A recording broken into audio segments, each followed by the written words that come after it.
Hi everyone, hopefully you have enjoyed the content that you have been watching and reading about artist Nick Cave. He really is one of the most important artists of the contemporary art age. And that's something that we should probably talk about too. What is contemporary art? What is modern art? A lot of times we have this tendency to want to call anything that feels new modern. And that makes sense because that's what the word means. However, modern refers to a very specific sort of art movement that happened in the last century. Modern art was really kind of the first time that artists began to move away from classical notions in art making.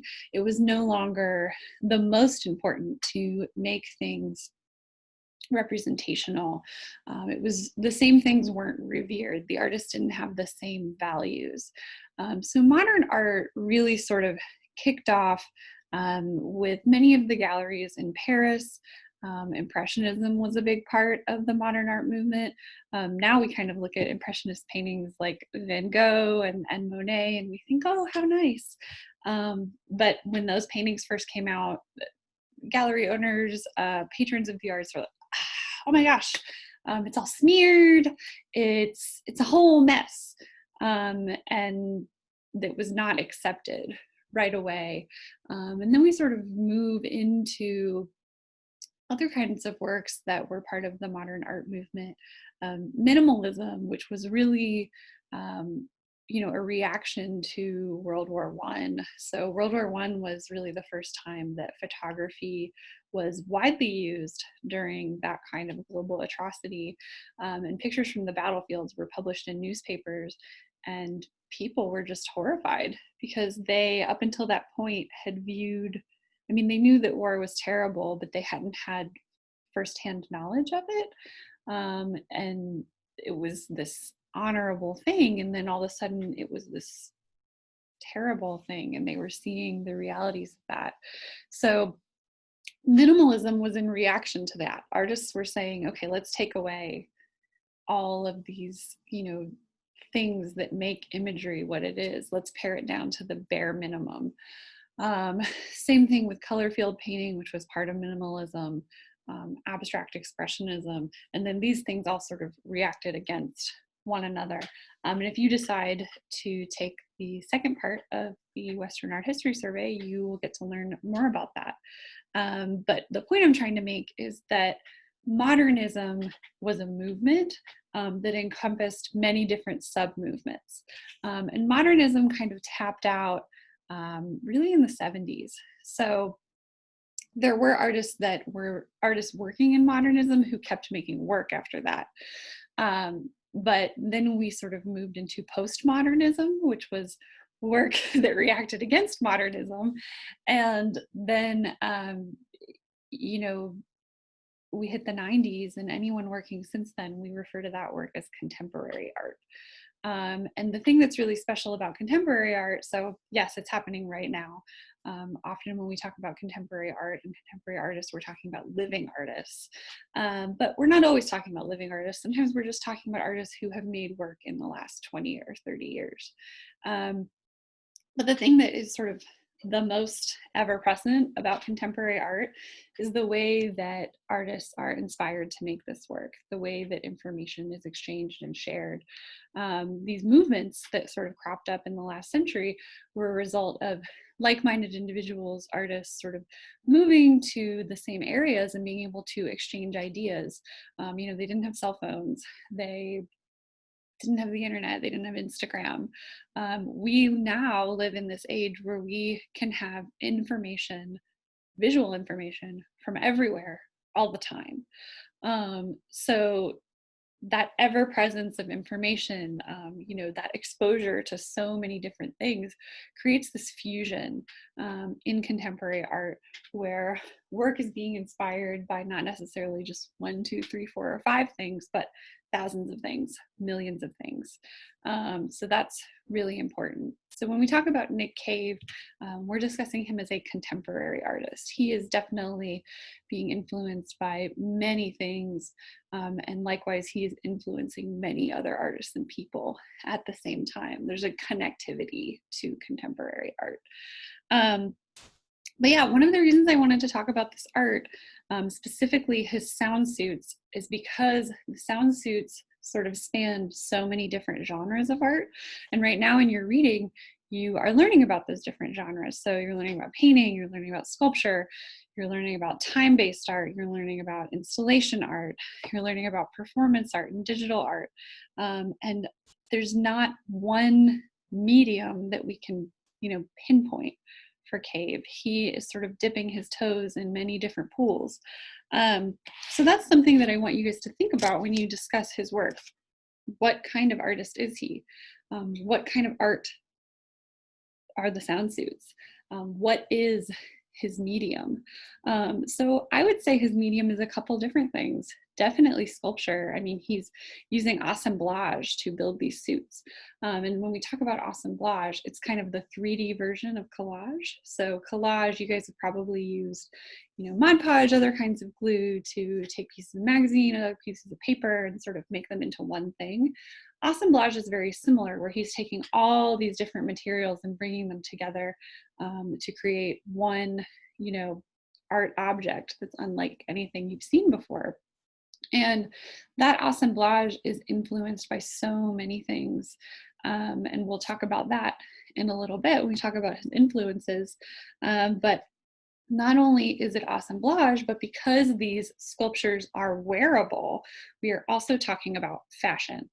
So definitely very interested in fashion, and that is influenced by his early interest in clothing, and sort of making his own clothing, personalizing all of his, garments that were passed down from his brothers, because he grew up in such a big family. So we've got sculpture, we've got fashion, we've also got performance. So Cave used to be a dancer. He was part of the Alvin Ailey Dance Company, which is one of the most prominent dance companies in the US, if not the world. So movement really influences his work. And, I would say that the performative aspect of the work is, just as important as the physical aspect of the work. We might even say that the performances are also happenings, because when they happen in public spaces, it's not just about the actions of the performers wearing the suits. There's also the interactions of the people who are, there to watch the performance. So they're clapping, they're cheering, they might also be dancing, and that becomes part of the art as well. We might also say that there's a musical aspect to the work. So sound art, auditory art, that's a thing. They are called sound suits because they do make sound when you move. If you're wearing a bunch of fringe, wearing a bunch of beads, all of that is going to make noise. And I think that sound is also part of the experience of viewing the work. So all of those things are his medium, and they all come together to create those sound suits. And the sound suits are really what I want you guys to focus on. He does have other, projects. Obviously, we talked about one of them in our first discussion forum, but we're definitely focusing on the sound suits here as a body of work. One thing that's going to be helpful when you discuss his medium is you might want to differentiate between medium and materials. So it is true that we refer to any materials used to make art as an artist's medium, but it's also confusing to say his medium is sculpture, dance, performance, music, and fashion, and also buttons, twigs, things he finds at thrift stores, fabric, et cetera, et cetera. It's kind of like saying the meal was dinner and also chicken and salad and bread and whatever. You would maybe say the meal was dinner, and the food served was X, Y, and Z. So when you go into detail, sort of breaking it up into categories can be helpful just for your reader. So what I would say when discussing his work is his medium is, sculpture with an emphasis on assemblage, performance, and also, with a heavy emphasis on fashion. The materials that he uses to create these wearable sculptures are X, Y, and Z, just to sort of create some clarity in there. Something that you do also need to discuss for your reader is how the experience of viewing that work is different depending on how the work is presented. So throughout all those different videos, and I know there is some overlap with some of them, but I want you guys to hear all the different things that he has to say. I don't want you to miss one little tidbit even. But throughout those videos, you see the work presented in several different ways. You see a suit on display at the Smithsonian. It's completely stationary, it's not moving at all. You also see students who Cave has, given the opportunity to wear the suits and perform in the suits. And they are in a parade and people are watching. So you get to see the suits in motion. Then there are other videos of, Cave wearing the suits or his performers wearing the suits for different photo shoots and videos that are a little bit more curated. So depending on what setting you're viewing the work in, how the work is being presented in that moment, you're going to view it differently. So if the work is on display in a gallery, you really get to look at the physical aspects of it. So if the work is on display on a mannequin, you walk in, it's very quiet, so you're not getting to hear the sound that the suits would be making if someone was moving in it. But you might be able to get a little bit closer and view all of those minute details that Cave and his assistants have put into the making of that art object.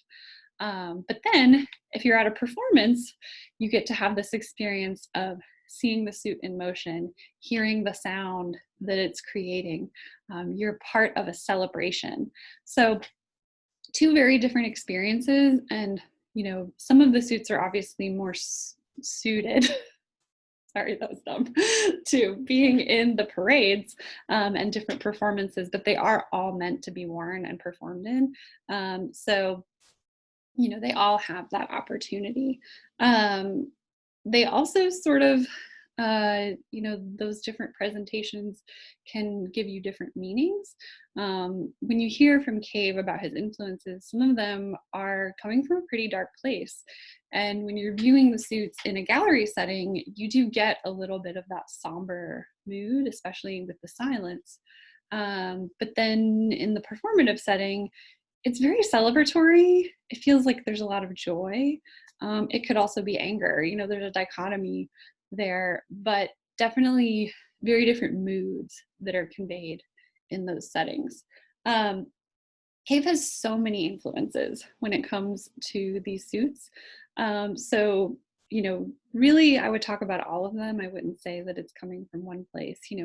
Each little thing about them comes from probably several different places. But you hear his story about how the first sound suit was really inspired by current events. It was inspired by, that Rodney King event and a feeling of, racial injustice in the U.S. and how do I protest this as an artist? So he created that suit as an armor, and then he continued creating more suits as armor for more people, and as a colorful armor, as an armor that's different.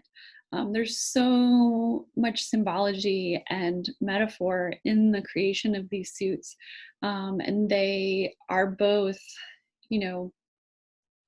closed off, but also bright, almost peacock-like. And we think about peacocks with their really bright feathers, and those are a defense mechanism. The big plumage on the male peacocks with all the colors is meant to scare off prey. So it definitely, I think, imbues the wearer with a sense of power, a sense that you can do anything. And I think that Cave, in his role as an artist, really takes on a lot of social responsibility with giving voice, giving platform to individuals from marginalized communities. So I think there are some really important conversations to be had there.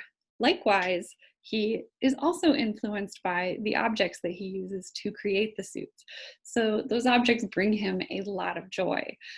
He has fond memories of, being at his grandparents' house as a kid, seeing all these little like salt and pepper shakers and like different like tchotchkes on the wall that they had like collected over time. So there's a sense of nostalgia there for him with stuff. And I think many of us can connect to that nostalgia, not wanting to get rid of things, and then wanting to elevate those things. So he also uses his suits as a way to elevate these discarded objects to a platform of being priceless, of being prized. So I think that's really important too, how he is inspired by his materials. He's also definitely inspired by fashion and this idea of adornment. He talks about, and I talked about a little bit earlier, he grew up in such a large family and he was one of the younger siblings. So he always got hand-me-downs, and he, wanted to have a sense of individuality. So he was able to use embroidery. He was able to use patchwork. He was able to use, his skills in modifying his clothing to give himself that sense of individuality.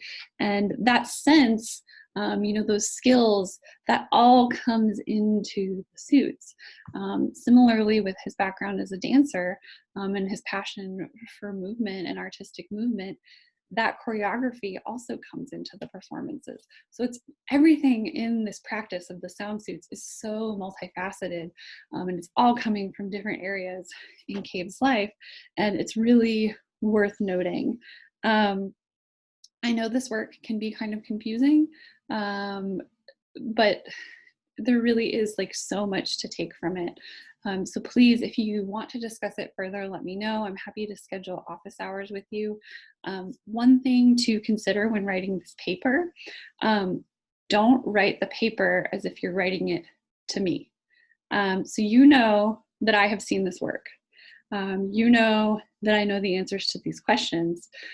So don't write with any kind of assumption about what your reader knows. Write this paper to someone who has never seen this work before. Be clear. Give very specific explanations for things.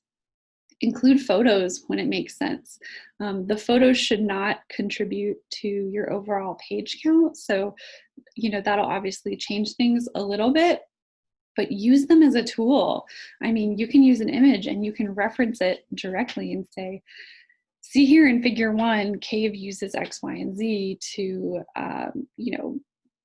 build suit, whatever. Just use those tools. Be specific, explain things to your reader thoroughly.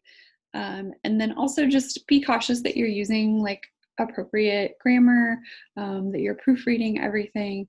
One thing that I've noticed in some of the writing that I'm getting, there's a tendency to want to refer to your subject that you're writing about by their first name, just something to remember in formal academic writing in general. Once you've introduced the subject, so our subject is Nick Cave, by his full name, you should only be referring to him by his last name only from that point on. So you can refer to him by his full name again, but you should never be referring to him by his first name only, because this is not, a novel that you're writing about our friend Nick. We don't actually know Nick. So we want to be as formal as possible, and we can just refer to him as Cave. Cave does this, Cave does that. And then if you want to reprise his full name at some point, you can, but just don't refer to him by his first name only. And that goes for all subjects of all academic papers all the time. So hopefully that's helpful. But other than that, I really can't wait to hear what you guys write about this truly incredible artist. I have seen this work in person once, and I would love to see it in person again at some point soon. I'm definitely missing big art events right now, and I really am hoping that this next year brings an abundance of them. Yep. So let me know if you have any questions, and I hope you have a great day. Happy writing.